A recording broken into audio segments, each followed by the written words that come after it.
Bismillahirrahmanirrahim. Assalamualaikum warahmatullahi wabarakatuh. Selamat berjumpa kembali teman-teman di channel Peternak Gokil. Mudah-mudahan teman-teman selalu terhiburlah dengan video-video saya ini di konten Peternak Gokil, yang tentunya kita itu peternak di seputaran peternakan ayam kampung. Namun kadang-kadang ada juga video-video yang agak nyeleneh saya ya, yang melenceng dari ayam kampung. Itu hanya ibaratnya hiburan saya aja sih teman-teman. Nah oke, di belakang ini adalah kandang saya, kandang peternak gokil. Memang kosong. Kandangnya lagi kosong karena kita baru ingin memulai pasca insiden yang terjadi di kandang kita, yaitu terkena wabah di kandang kita. Tapi hari ini kita bukan bicara mau masalah wabahnya ya, kita mau bicara tentang bagaimana sih kita ingin beternak ayam kampung tapi kita tidak memiliki modal yang memang cukup memadai untuk beternak ayam kampung. Nah, satu hal yang perlu teman-teman ingat, dalam beternak ayam kampung itu sebenarnya kita tidak perlu ribet teman-teman. Kita itu tidak perlu susah. Terkadang kan orang ada yang ingin beternak ayam kampung harus memikirkan bibitnya beli di mana ya, kemudian ayam apa ya, yang cocoknya ayam apa ya. Sebenarnya dalam beternak ayam kampung itu yang harus teman-teman perhatikan itu adalah beternak ayam kampung dan ayam kampung tersebut diterima oleh pasaran di daerah teman-teman tersebut. Nah, itu satu kunci yang harus teman-teman ingat, bahwa beternak ayam kampung itu kita nggak mesti harus mencari ayam A, ayam B, ayam C. Sedangkan ayam A, B, C ini tidak ada di daerah teman-teman tersebut. Dan kedua, ini. Yang kedua, itu belum tentu ayam A, B, C ini diterima oleh pasaran di daerah teman-teman tersebut. Nah, ini kita bicara masalah ayam untuk konsumsi pedaging ya. Ini kita bicara ayam masalah konsumsi pedaging, jadi seperti itu. Nah, carilah ayam kampung itu yang memang ketika kita besarkan, kita rawat dengan sebaik mungkin sampai usianya 3 bulan, 4 bulan, sampai siap panen. Ketika kita ingin menjualnya, itu banyak yang membelinya. Atau lebih tepatnya diterima oleh pasar yang ada di sekitar kita. Nah, maka dari itu saya mengajak teman-teman semuanya untuk memanfaatkan ayam kampung yang ada di sekitar kita, yang memang sudah pasti notabene itu bisa diterima oleh masyarakat. Terkadang ada juga yang ingin mencari ayam kampung jenis A. Wah, adanya di pulau kita nggak ada. Contoh, di Kalimantan nggak ada. Sejenis contoh ayam KUB misalnya kan. Ayam KUB di Kalimantan itu kan dia asalnya itu ada di Pulau Jawa. Ada di Pulau Jawa ayam KUB tersebut. Nah, tapi kita susah untuk mendapatkan di daerah kita. Ada cukup jauh. Nah, kita jangan ribet-ribet deh mikirkan ayam sampai ke sana dulu. Yang jelas, teman-teman itu memulai beternak ayam kampung, cari dululah ayam yang ada di sekitar teman-teman semuanya. Contohnya seperti ayam Bangkok kah, ayam kampung asli kah.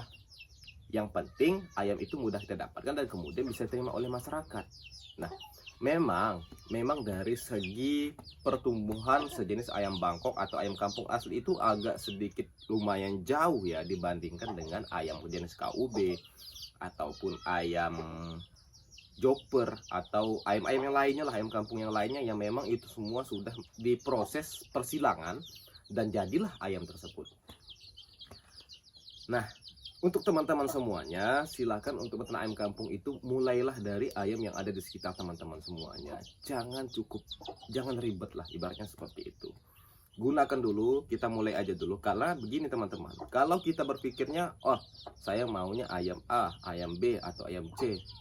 Jadi kita lagi mencari sumber nih, di mana nih ayamnya, adanya di mana, kita membelinya di mana. Masih membutuhkan waktu beberapa lama, kemudian mendatangkan lagi ke daerah kita. Proses juga cukup panjang. Kemudian juga belum lagi ayam itu bisa diterima pasaran kita atau enggak. Nah, jadi seperti itu. Nah, makanya di sini di video kali ini adalah saya ingin mengajak teman-teman semuanya untuk beternak ayam kampung itu gunakanlah ayam yang ada di sekitar kita. Sekali lagi saya tekankan seperti itu teman-teman. Karena begini teman-teman, kita ini butuh action. Nah, jadi seperti itu. Kita ini butuh action dulu. Kita beternak dulu. Apalagi kita memiliki modal yang sangat minim seperti saya. Kita beternak dulu, jalani dulu apa adanya. ya dengan ayam-ayam yang ada, ternak dulu kita putar, kita jalankan, kita ya besarkan ayam-ayam tersebut yang cukup mudah kita dapatkan. Jadi seperti itu teman-teman. Nah, memang dari segi pertumbuhan ayam kampung asli ini atau ayam Bangkok ini agak sedikit lambat, kemudian juga produksinya juga tidak terlalu banyak. Tapi walaupun tidak terlalu banyak, ya beda-beda tipis lah. Saya pikir seperti itu. Kalau misalnya sejenis ayam KUB, karena kan memang dia ada genetik petelurnya, wajar sih kalau misal produksinya banyak. Tapi dengan catatan juga mereka harus terbutuhi juga dari segi pakannya.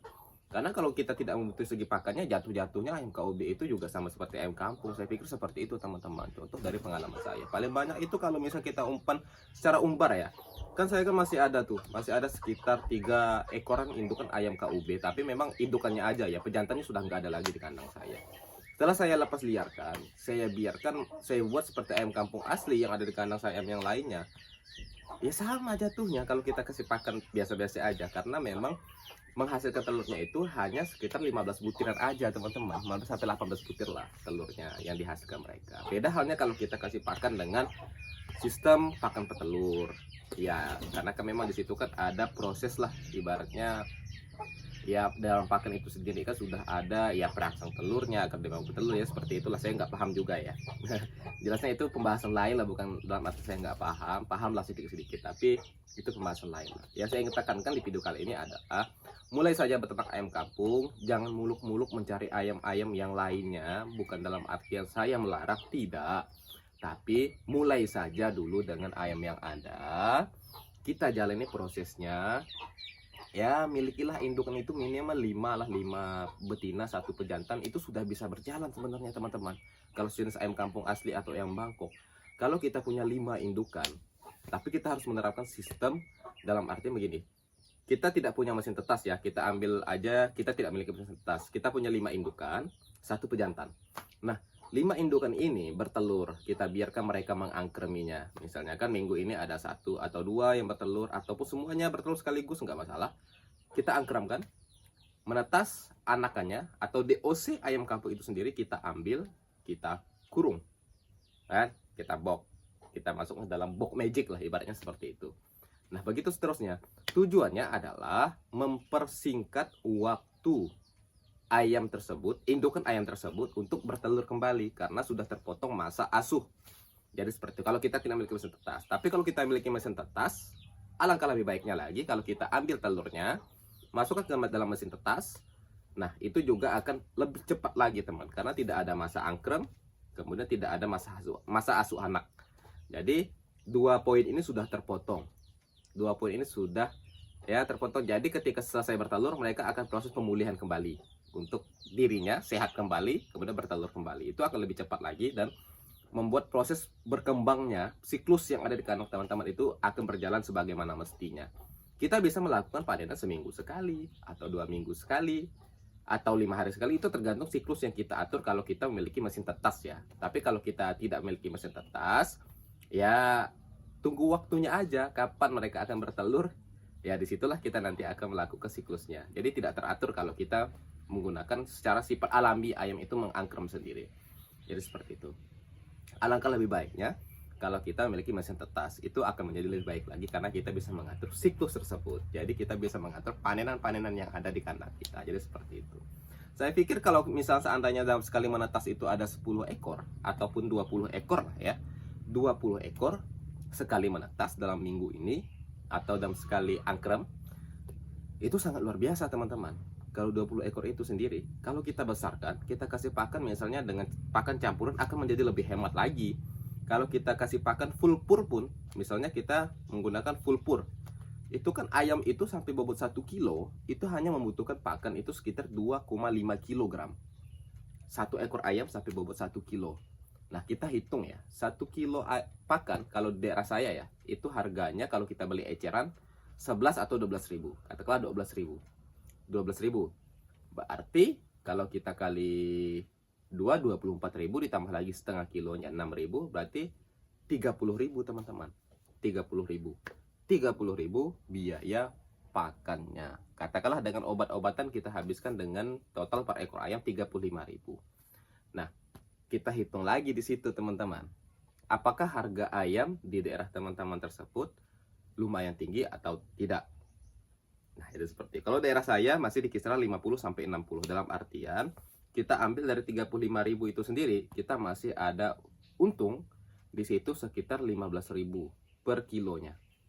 Per kilo masih ada untung 15.000 untuk dalam satu ekor ayam. Nah, kalau harga di bawah itu saya sarankan jangan menggunakan pakan full pur. Kalau misalnya harga ayamnya hanya 40.000 per kilogram misalnya kan, atau 35 per kilogram, sedangkan harga pakan daerah juga sama seperti daerah saya, jangan menggunakan pakan full pur, tapi gunakanlah pakan campuran teman-teman, agar lebih mengefisien. Kemudian dari jerih payah yang kita kerjakan dalam melihara ayam kampung sendiri, ada hasil yang kita dapatkan. Karena tujuan kita buat ayam kampung itu mencari hasil. Kalau kita dengan skala pembesaran untuk ayam pedaging, beda halnya dengan kita beternak itu dengan skala hobi.